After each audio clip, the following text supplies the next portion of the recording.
Assalamualaikum dan selamat sejahtera. Okey, untuk hari ini kita akan mempelajari bab yang ketujuh iaitu koordinat. Okey, bab ini mengandungi 3 subtopik iaitu 7.1 jarak dalam sistem koordinat Kartes, 7.2 titik tengah dalam sistem koordinat Kartes dan 7.3 iaitu sistem koordinat Kartes. Okey, untuk subtopik yang pertama kita akan pelajari hari ini ialah 7.1.1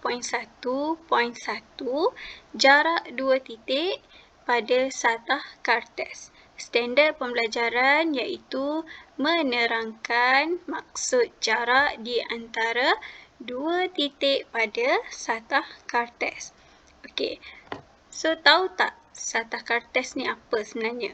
Okey, satah Kartes tu mempunyai dua paksi seperti dalam gambar rajah ni. Dua paksi iaitu paksi Y dan paksi X. Okey.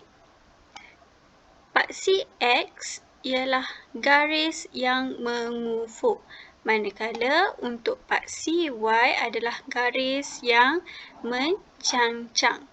Okey, kedua-dua paksi tersebut akan bersilang antara satu sama lain secara serenjang. Okey, nampak ni dia secara serenjang. Okey, titik persilangan tersebut ialah asalan yang merupakan permulaan nombor pada kedua-dua paksi X dan paksi Y. Okey, iaitu asalan dia adalah kosong. Okey, nilainya adalah kosong. Nilai nombor yang semakin besar apabila ke kanan dan ke atas. Apabila ke kanan, nombor akan semakin besar. Manakala nilai nombor yang akan semakin mengecil apabila ke kiri dan ke bawah. Okey, untuk menentukan jarak antara dua titik pada satah Kartes, kita boleh guna kaedah perwakilan segitiga bersudut tegak. Contohnya seperti dalam gambar ni. Okey, untuk mengetahui jarak dari A ke B tanpa melalui C, kita boleh menggunakan kaedah perwakilan segitiga bersudut tegak. Apa tu kaedah perwakilan segitiga bersudut tegak? Okey, benda ni awak dah pernah belajar iaitu kaedah teorem Pythagoras. Okey, kaedah Pythagoras, teorem Pythagoras digunakan untuk menghitung jarak A ke B iaitu AB kuasa 2 AB kuasa 2 sama dengan AC kuasa 2 tambah CB kuasa 2. Okey, jadi bila untuk dapatkan jarak AB, kita akan gunakan punca kuasa AC kuasa 2 tambah CB kuasa 2.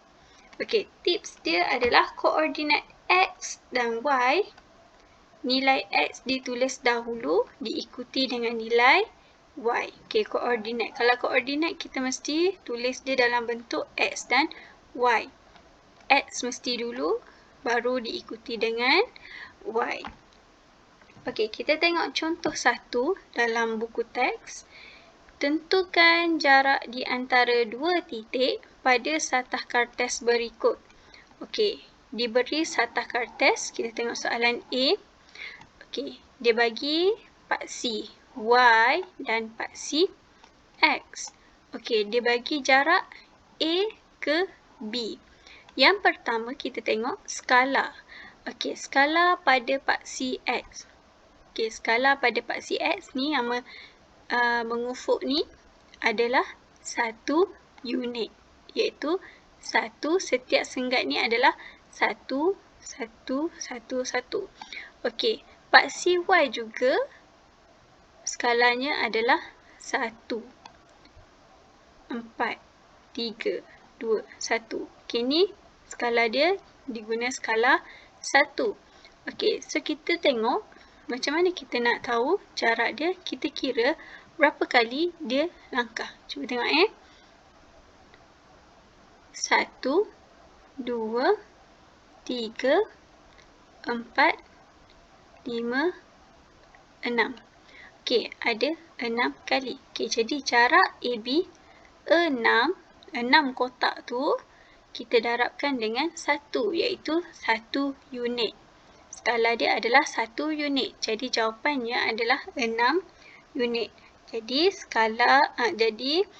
jarak A ke B adalah 6 unit. Okey, so kita tengok pula soalan B. Soalan B mesti ada paksi Y dan paksi X. So kita kenal pasti dulu skala pada paksi X ialah berapa. Okey, tengok setiap kotak ni dia selang berapa? Setiap kotak dia selang 5, betul tak? Okey, so skala dia skala 5. Skala pada paksi X ialah 5 unit. Jadi 5, 10, 15, 20 dan seterusnya. Okey, kita tengok pula paksi Y, skala dia ialah 2 unit. Sebab apa 2 unit? Sebab setiap kotak ni beza dia adalah 2. Kita tengok 2, 4, 6, 8, 10, 12, 14 dan seterusnya. Kalau ada lagi lah. Okey, so kita tengok jarak dari P ke Q. Jarak P ke Q. Macam mana kita nak tahu jarak dia? Macam saya cakap tadi. Okey, kita tengok berapa kotak yang dia garis tu. Okey. 1, 2, 3, 4, 5, 6. Ada 6 kotak. Jadi dia duduk dekat mana ni? Mengufuk. Kalau mengufuk kita guna skala pada paksi X iaitu 5 unit. Jadi 6 darab 5 awak akan dapat 30 unit. Jadi jarak P ke Q adalah 30 unit.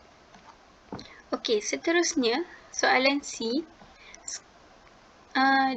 Sama juga, kita kenal pasti dulu skala pada paksi X dan paksi Y. Okey, skala pada paksi X, kita tengok setiap kotak ni dia selang berapa? Okey, selang dia 10, 20, 30, 40.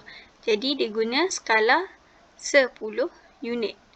Okey, untuk paksi Y, kita tengok dia selang berapa? 1, 2, 3, 4, 5. Jadi dia gunakan 1 unit. Okey, skala dia 1 unit. Okey, so kita nak tahu jarak D ke E. Jarak D ke E, kita tengok 1, 2, 3, 4. Jadi dia ada 4 kotak secara mengufuk. Bila mengufuk kita guna paksi apa? Paksi X. Okey, bila kita guna paksi X, kita darab dengan 10 unit. Skala untuk paksi X tadi adalah 10 unit. Jadi 4 darab 10 sama dengan 40 unit. Okey, seterusnya D. Skala yang digunakan pada paksi X, kita tengok berapa selang dia. 4, 8, 12, 16. So, ni adalah skala dia adalah 4 unit. Okey, untuk paksi Y, kita tengok 2, 4, 6, 8, 10. Okey, jadi skala yang digunakan adalah 2 unit. Okey, so jarak daripada F ke G, okey, kita tengok tadi semua mengufuk. Okey, sekarang ni jarak dia secara mencangcang. Okey, bila mencancang kita nak guna skala untuk paksi apa? Kita guna paksi Y. Okey, paksi Y tadi. Sama juga macam tadi, kita tengok 1, 2, 3, 4. Okey, jadi 4 kotak ni kita darab dengan 2 unit. Sebabnya kita guna skala pada paksi Y. So, jawapan dia adalah 8 unit. Jarak F ke G adalah 8 unit. Okey,